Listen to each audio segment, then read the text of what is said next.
ناظرین، سندھ میں Peoples party اور پنجاب میں مسلم لیگ نواز گروپ اپنے آپ کو پاپولر جماعت سے سمجھتی ہیں۔ اگر سندھ کے کسی علاقے میں پیپلز پارٹی کے لیے اس طرح کا پنڈال خالی ہوگا تو یقیناً لوگ کہیں گے کہ فلاپ جلسہ ہوا۔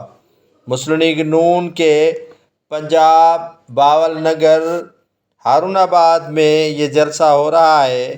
اور اس جلسے میں دیکھ سکتے ہیں کہ پنڈال مکمل طور پر خالی ہے۔ مسلم لیگ نون جو دعویٰ کرتی ہے کہ وہ پنجاب کی سب سے بڑی پاپولر جماعت ہے، آج جلسے میں عوام نے ایسا سمجھے کہ مسلم لیگ نون کو یک طرفہ مسترد کر دیا ہے۔ ہارون آباد کا یہ فلاپ جلسہ دیکھ کر محسوس ہوا ہے کہ آج بھی مسلم لیگ نون کو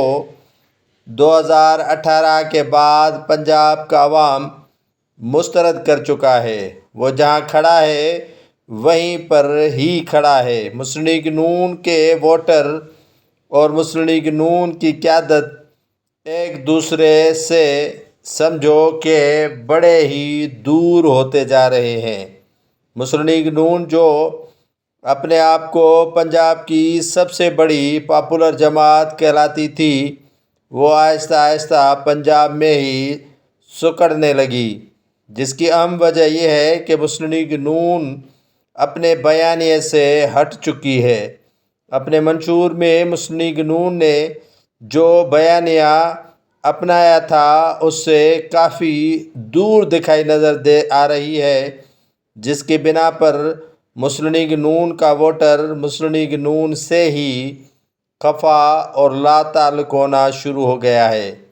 آج بھی مسلم لیگ نون جو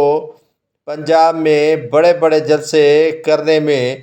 کافی حد تک کامیاب تو ہوئی ہے، لیکن یہ پنجاب کے بہاول نگر ہارون آباد کا جلسہ ہے جس سے نواز شریف، مریم نواز اور دیگر لیڈرشپ نے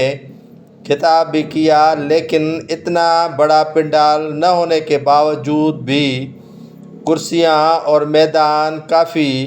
کھلا اور خالی چھوڑ دیا گیا ہے۔ اس کی وجہ یہ ہے کہ ہارون آباد باول نگر کے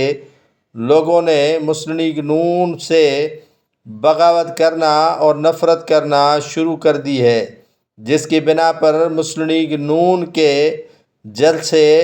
الیکشنی مہم میں بھی اس طرح فلاپ ہونا شروع ہو گئے ہیں۔ یہ خالی پنڈال بتا رہا ہے کہ مسلم لیگ نون جو دعویٰ کرتی تھی اپنی پاپولرٹی کا اور عوام کو لانے میں کامیاب ہونے کی دعوے دار، آج بھی اسی طرح ناکام دکھائی دے رہی ہے جیسے پہلے تھی۔